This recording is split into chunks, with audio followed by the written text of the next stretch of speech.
Hello friends and enemies. Welcome back to Happy For Now. It's me Isabel here with Romancelandia Monthly for May. I'm filming this a few days ahead. I can guarantee you something will happen before this goes live because it always does.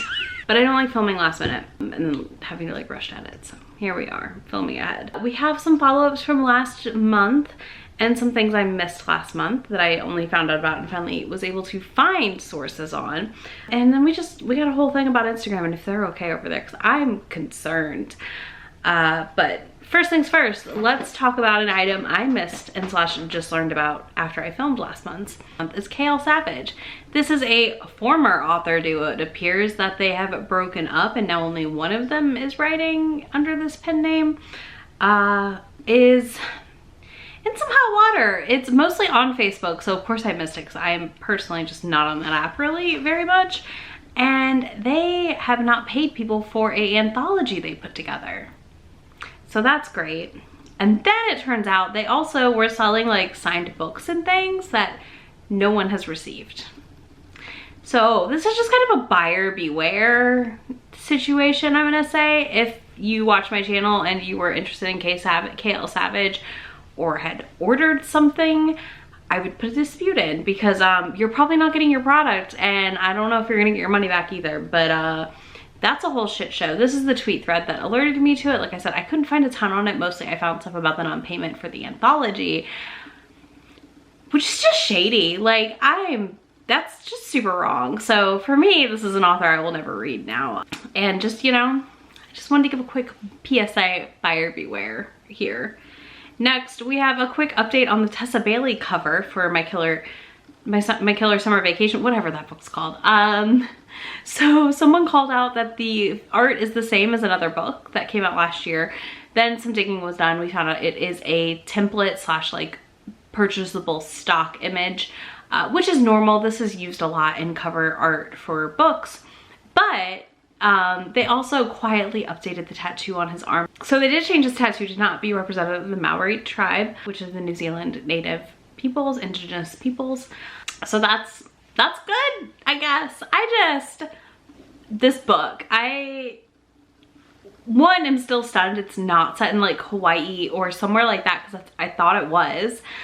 Instead it's on like Cape Cod and it's just a mess. I continue my stance, this book is cursed. I will not be picking it up unless I get it for free somehow to read it and then talk about some of the issues with the cover and the theming. But if you're gonna read it, happy for you.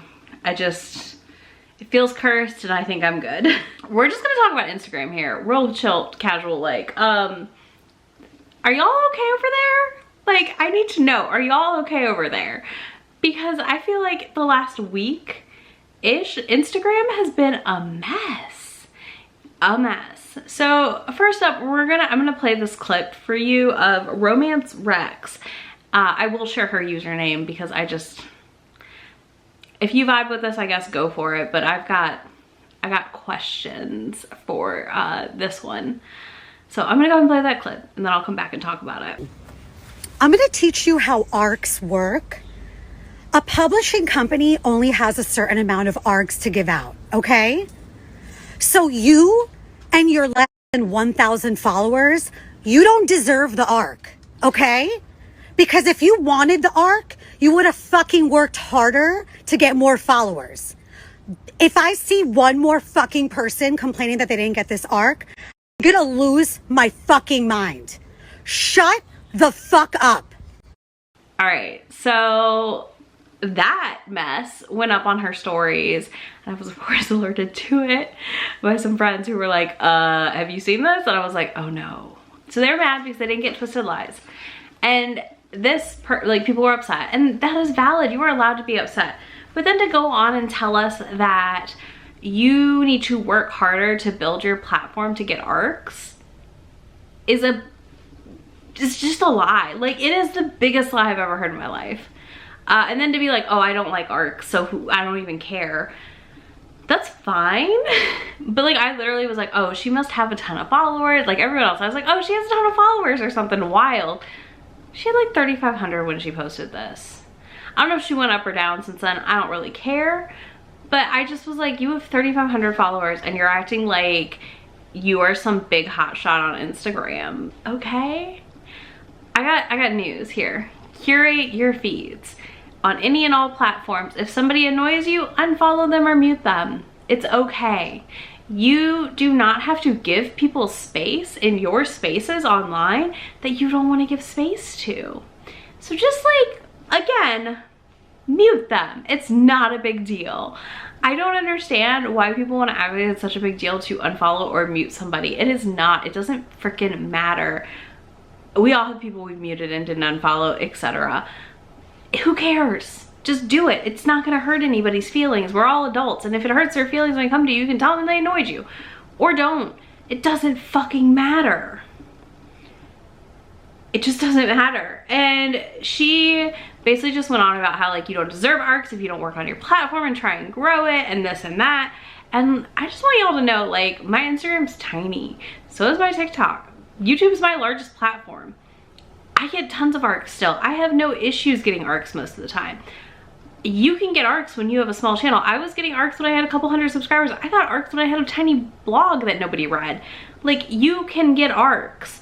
You just have to like not want physical ones, right? For the most part, I feel like, you know, getting e-ARCs is pretty easy. Also, you can get not just e-ARCs, but like you can reach out to publishers to get books.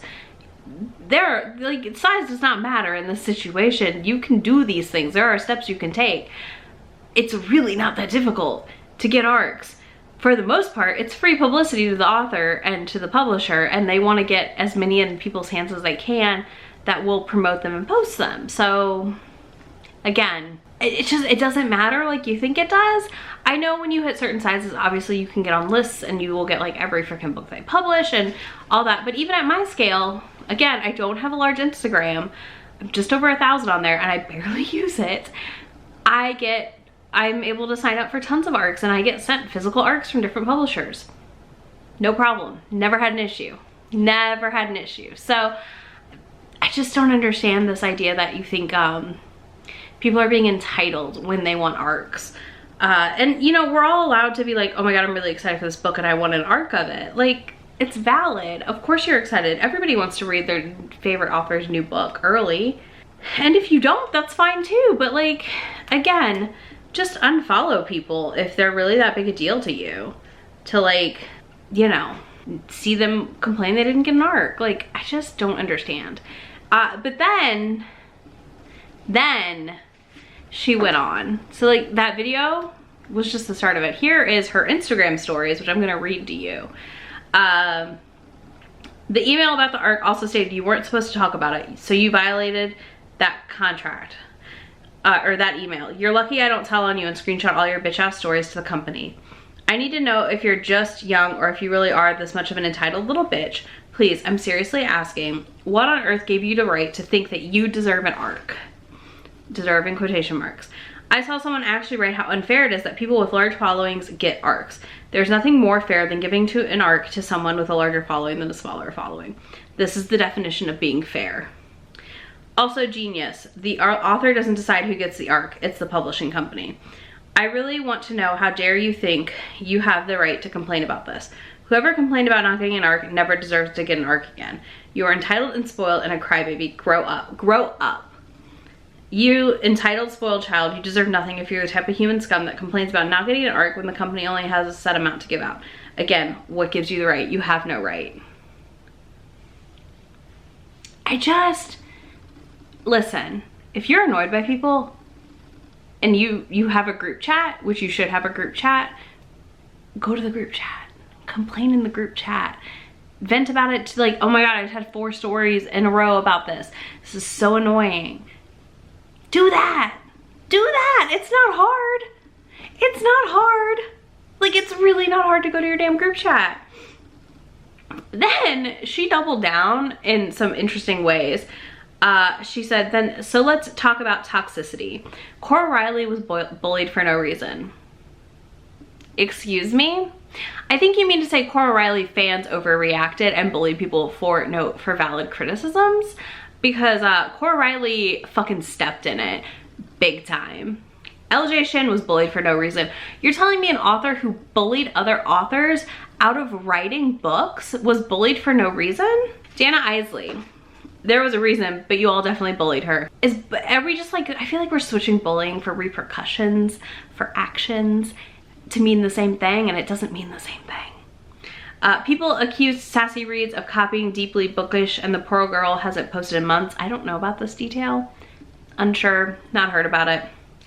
And then it says, seems like anytime someone has an opinion you don't like, they are bullied. Cancel me, post about me, I'm right. Nothing I said was incorrect whatsoever. It's absolutely disgusting and wrong to think you deserve anything in this world, let alone a free book. I don't do ARCs, FYI, so this is literally me just standing up for what's right. If you complain about not getting an ARC, you're wrong, it's a fact. You don't have the right to anything. It's a privilege to get an ARC, and complaining about not getting one is terrible, it's vile, it's entitlement. I'm just gonna say, like, Romance Rex, you sound really entitled to your opinions currently, and I'm not really sure how I feel about that. You're a hot mess. Again, you continue to give me the question of, y'all good? Y'all okay over there on Instagram? Because I'm very concerned that Instagram is not doing okay. Because then yesterday, like literally just another day, like a couple days later, a Instagram poster who I'm not going to tag here because they have under 1,000 following, and I just want to talk about some etiquette things with this because I just think it deserves to be discussed a little bit. So someone kept tagging an author in a 3-star review of a book. I do have a photo of the review. It's The Cozy Coffee Shop of Promises by Kelly Hales. Yeah. So she wrote a 3-star review. She tagged the author. The author untagged themselves. She then re-tagged the author, and the author again untagged themselves and said, please don't tag me in this, which is fair. You shouldn't tag authors in anything less than a glowing review. And Instagram has this weird issue where people will take like this beautiful photo, roast a book in the description, and still tag the author. And I don't understand what's wrong with y'all when you do this. This person though had a meltdown about it and said that she's being bullied and people were being mean to her for daring to tag an author, and it's the least fun she's ever had on Bookstagram so far. She literally says is that she learned that you should only tag authors in reviews if you're going to give them a nice big ego boost. If not, don't bother because you'll be subjected to abuse and bullying of the worst kind. And then she's like, okay, you win, I'll stop posting reviews. And then she's like, the author could have just sent me a message and asked me to remove the tag. So yeah, she took the review down, which again is part of why I'm also not tagging her. Again, a very small platform here. But I just want to talk about the fact that, like, again, if you are reviewing a book and you're not giving it 5 stars, don't tag the author because you don't want to ruin somebody's day. You know, if my content's not for you, that's fine. I don't need to be tagged in you complaining about my content. I feel the same way. And I understand that some authors don't mind and will like just ignore it and not engage, but like as somebody who gets tagged in a lot of things, it floods your notifications and you don't know what you're being tagged in always. And sometimes you go look and you see something that you're like, oh, I wouldn't have wanted to see that. Perhaps, like I can see that very much for an author. Again, also can see being like, oh, look at this pretty picture. Oh no, they're roasting my book. They hated it. And I just like, it's just a basic etiquette thing. So like if you didn't know, you shouldn't tag authors in anything less than a 5-star review. And even then, I'm very cautious on when and how I tag authors for my my reviews, because I personally, like, my reviews are for readers and people who are thinking about picking up the book, not for the author. Like, it's okay to write a review and not have the author ever see it, because again, it's not for them. We're constantly telling authors to get out of our spaces when it comes to these things so that they're not upset or hurt and like overreact, and instead like inviting them in just makes it very like icky to me. So I just, again, Instagram, are y'all good? Y'all okay? Are we doing okay over there? Because I'm a little concerned. Because I just feel like every time something weird goes off on Instagram, I'm like, what? Why is this even a problem? And like, I engage with authors on Twitter and other platforms, and I think you're totally allowed to engage with them, but I don't like roast their whole book in a and tag them if I don't like it. Like, it's just, it's, you know, it's an easy courtesy to give people. Just like you wouldn't walk up to someone and be like, I hate your outfit. Don't do that with a book. That's what you're doing when you tag someone, right? If you're like, I hate how you look today. You look terrible. If you do that to people, I need you to reevaluate your life choices, because I feel like that's some bad energy you're putting out into the world, but that's another day's discussion. So yeah, that's it for this month's Romancelandia Monthly. Let me know if you think I missed anything or anything I should cover next month. And if you don't want to do that, you can leave me a camera emoji, because I just feel like, again, I'm very concerned about Instagram currently. So leave me that camera emoji. And I also want to remind you that it is Pride Month. It is June. So if you are going to do a rainbow stack, make sure you're including some queer books in there actually, and not just a bunch of straight books. Please and thank you. And, you know, read queer books more than the month of June. They deserve your love and attention as well. Anyways, I will have links to everything that I can link to down below in that description box, as well as links to be my friend anywhere on the internet, and I will talk to y'all in just a few days. Bye. Already packing, come with me. I'm not really asking. We'll get away to a place where we don't know. About to see the world in action, what we can be. Life with no distractions. We'll get